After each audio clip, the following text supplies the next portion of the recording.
It's Shar. I'm gonna clean this camera off because it's looking a little blurry. So I have it next to my head all day. It's asking me if I want it. Nope, I don't want to do that. So hi, it's Shar. I wanted to get another insider secret for narcissistic abuse, and kind of share how you get over it. How do you start healing? And there's different ways to do this. Some is an immediate moment, some is long term. But first and foremost, you have to, before you can even stop the abuse, to start healing, you have to start setting boundaries or standards or understanding, hey, listen, I'm not going to let that happen to me anymore. I'm not going to let somebody talk to me like that. I'm not going to let somebody hit me like that. I'm not going to let somebody take advantage of me. And set boundaries so that you're putting a protective shield around you. And it also will help you become more aware, because when somebody doesn't respect a boundary that you've clearly shared with them, for me, that's like them screaming, running around me, I'm a narc, I'm a narc, I'm a narc, and I'm a narc, because most people want to respect those boundaries. And the other thing is to learn to start saying no. This was really, really one of the hardest things for me to learn, because I thought boundaries were, don't smoke in front of me. Don't speed. I mean, it was just so shallow. And a lot of that had to do with when I was growing up, I never saw healthy boundaries. I never got any boundaries. My mom had free access to everything of mine. There was never any privacy. If you had a diary, if you had a phone, I mean, if you had anything, there was never a boundary there that she showed respect on. And so I was boundaryless when people would meet me. And at first I thought those people that had boundaries were kind of, especially the people that came across a little mean, or they just knew you're not going to do this, and it was just so solid. And I thought, God, why do they stress? Or why, what's their issue? I thought it was their issue, and now I realize it was me. But looking back, when you don't have any boundaries, or worse yet, if you were never taught those, or you never sought those, you never saw those, because in my case, I was just a tool. I was never I was never treated of value. I was never shown that I had a place and I was special or anything like that. So I never had boundaries. My mom had free reign on just everything and anything. And I mean, she would walk in the bathroom in the middle of taking showers. She would, there was just no boundaries. And so first and foremost, you've got to get boundaries. And then you've got to be really picky on who you let inside those really close boundaries. Because just like if we were going out into the world and, everybody is in different states of living, the ones that are acting crazy and trying to hurt you, you keep them way out there, and be very selective on who you let get close to you. And remember that there's no rush for that, because narcissists love to rush the process. And I know, looking back on my own behavior, I was very uncomfortable slowing them down or making them wait or having them respect my boundaries, because I thought that they would see that as rude or mean. And that's completely codependent, empathetic behavior there. And that's exactly what they're looking on and they're feeding for. And they won't do big things right off the bat, but they're going to see if you're willing to buckle, or how good you are at enforcing your boundaries. And so boundaries, I believe, is a lifelong process. It's not that you get to one destination and these are your boundaries. I guess you could, but I really wouldn't be living then. But, you've got to get boundaries first, so then you're able to better know how close people can get. I've always, recently, not always, but I think that people will show you their place in your universe. And the only thing that we need to do is we need to slow down and watch. And when you see them talking about other people, being mean to other people, trying to take advantage of other people, remember that, because those aren't the people who get real close to you. Because if they're doing that to somebody else, they'll do it to you. Hurting people hurt people. And they show you with their actions. Actions speak louder than words. Very smart words. We were taught that when we were young. Also, get the toxicity out of your system. You've been around You know, you've been around a lot of bad stuff, and a narcissist will just eat you alive and try to get all your energy and get reactions out of you. So you've got to almost catch yourself with your mindset of not repeating their words in your head. So you've got to be careful what you expose yourself to. Find balance on, you know, if you've had a stressful day, at the end of the day, don't just go to bed. Kind of put some good stuff in, take a bath, reward yourself. Find ways that you will love yourself. Acknowledge the truth and forgive yourself. It will, I'm reading off of a medium.com report that I thought, oh my gosh, every single one of these is absolutely true. And I thought I would share that and then share my notes with you. You know, you've got to get your mind straight, because mindset is truly the only thing that you can control. Even when they're trying to brainwash you and gaslight you and make you think that you don't know what you know what you know, okay? And this actually kind of goes into number 4, which is that you realize that a part of you knew all along, or a part of you knew, you know what, I just can't do any better. I'm just going to be lazy, or it's just easier, you know. But you knew early on, looking back, there's a feeling in your stomach. There was early warning signs there that we chose to overlook. My narcissist number 3, who created havoc, as an understatement, in my life, I kind of knew early on, but I had thought that it's not my job to judge somebody, so I'm just going to watch his walk. And I was just really busy, and I had minimal exposure to his walk. But by the time I figured it out, it was just too late. He was already on a vengeance then. So you're going to have to kind of look back and learn your part, because it's kind of like going in the kitchen and you burn your hand. And then you go sit on the couch and you don't make the connection that it was you who put your hand on the stove to burn it. And every time you go in the kitchen, you put your hand on the stove, you wonder why you are doing that. Because when you're able to kind of piece it apart and take your part of it and see what you did, you'll be able to not do that again, or be able to, you know, you gain experience. Nothing is ever a mistake if you learn from it. It's experience and wisdom. So make sure that you do that, because when you are able to take your part of it and own it, the education that you get there will help you not repeat that pattern and gain clarity in it. So do a self-inquiry. You know, as a codependent, I very heavily got my value and my identity from making other people happy. And a lot of that had to do with that I was groomed for that role from a very young age.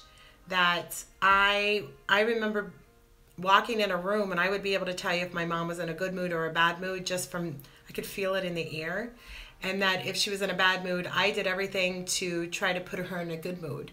And it's kind of, when I look back on relationships with my narcs, it was kind of like that walking on eggshells that they're talking about, is that you just don't really know which way you could go. And even, you know, there might even be something that was really good that happened to me and something I want to share with them, but they'll find a way to turn that around and end up making me cry, because they'll just flip it around. They like the energy flip that goes with that. And so being able to do, you know, a self-inquiry of where I'm at in that healing process and figure out when these things happened or when I had those red flags, why did I stay?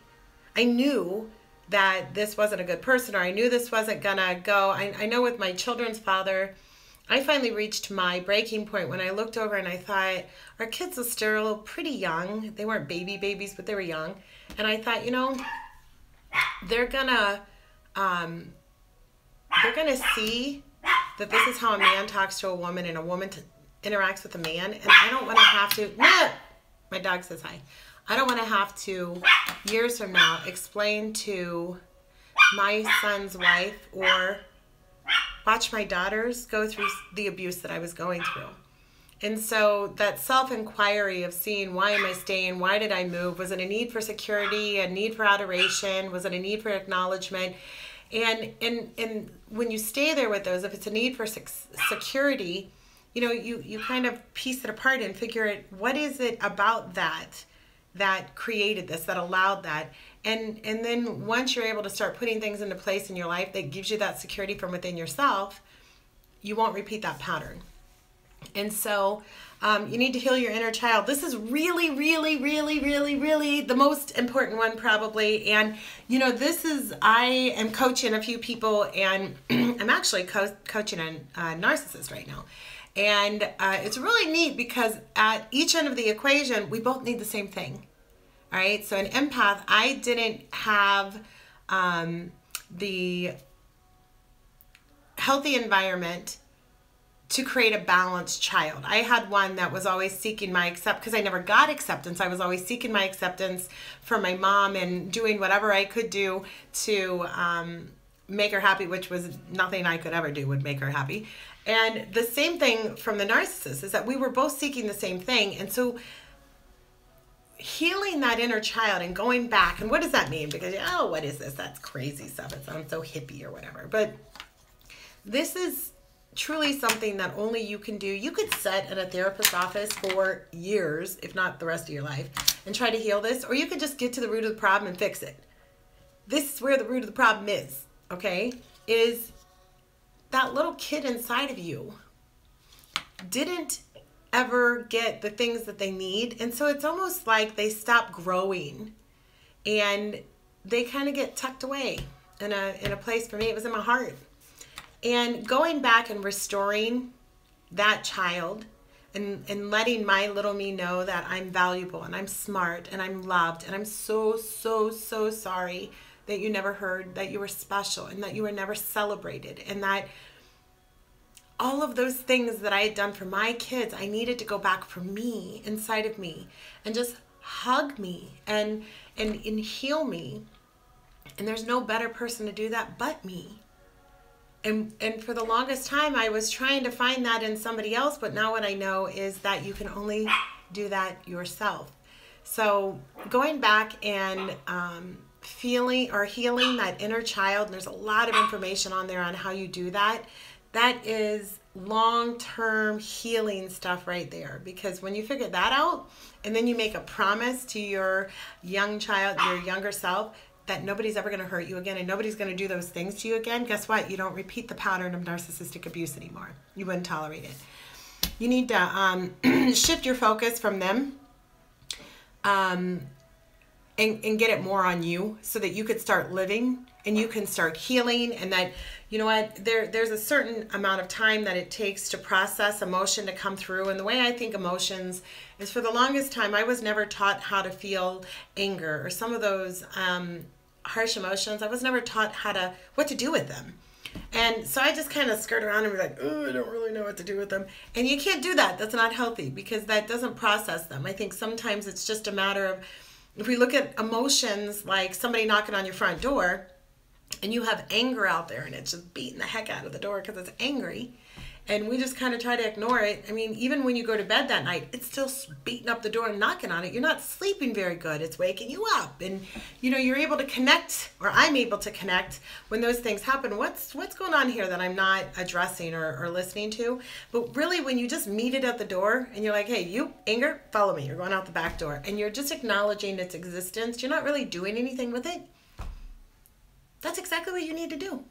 And a lot of working through your emotions and shifting your focus from what happened to you and what that person was doing to you, and just healing your inner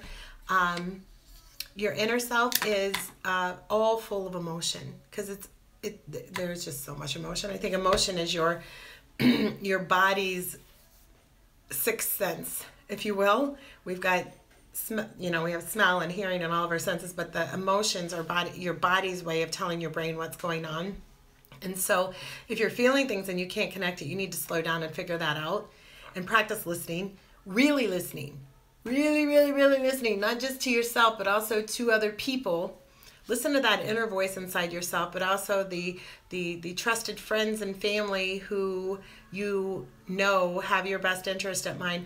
Really practice listening to them, especially for future walks and as you get into the healing phase. If you decide to start dating somebody else and go out on the playing field again, that's very, very, very important that you are open to hearing what they say. And then lastly is just, be patient. And during that patient healing time, we can't, it's so unnerving because with emotional trauma or abuse, it's not like you can see it. And so if you broke a bone or you had crutches, you know, somebody might hold a door for you and somebody might give you a little bit more care if you're in a wheelchair and all of this other stuff. But when you have emotional abuse, it's very hard for people to see it. And so you look like you're absolutely fantastic and wonderful, nothing's going on, but on the inside, you are just beat up. And when you get beat up like that, just like if you broke a leg, it takes time for it to heal. You don't break your leg today and enter a marathon tomorrow. I guess you could, but not going to do very good. You're going to probably do more damage than you would if you didn't. The same thing happens with relationships. And that healing part of being out of one and into another one. And, you know, if you don't allow yourself the time to heal and do the work that's needed, you're probably going to hurt yourself more than if you just hadn't done it at all. And so you've just got to allow yourself that. Allow yourself time and patience, and don't live up to anybody else's expectations or voices that say that you need to just move on and stop. No, you know what? That inner child inside of you will let you know when that time happens. And there's no rush. There's just no rush in the process. Love you first. I know one of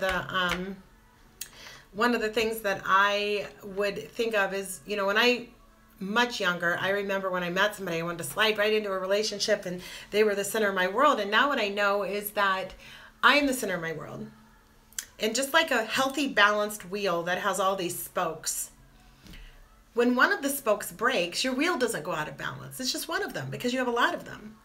And so during this time of healing, start developing your different spokes. And your different spokes on your wheel are going to be friendships and hobbies and education and religion and travel and kids. And I mean, there's just so many different things that you can do that will build you. And I know when I got divorced from my children's father, I didn't even know who I was. I didn't know if that was my hobby or his hobby, because he was the one that brought it to the table, and did I really like doing it, or was I doing it for him? So this is that time that don't rush through it. Be patient. Allow yourself time to heal. Allow yourself time to cry. I think that crying and every tear that you cry is how your soul heals.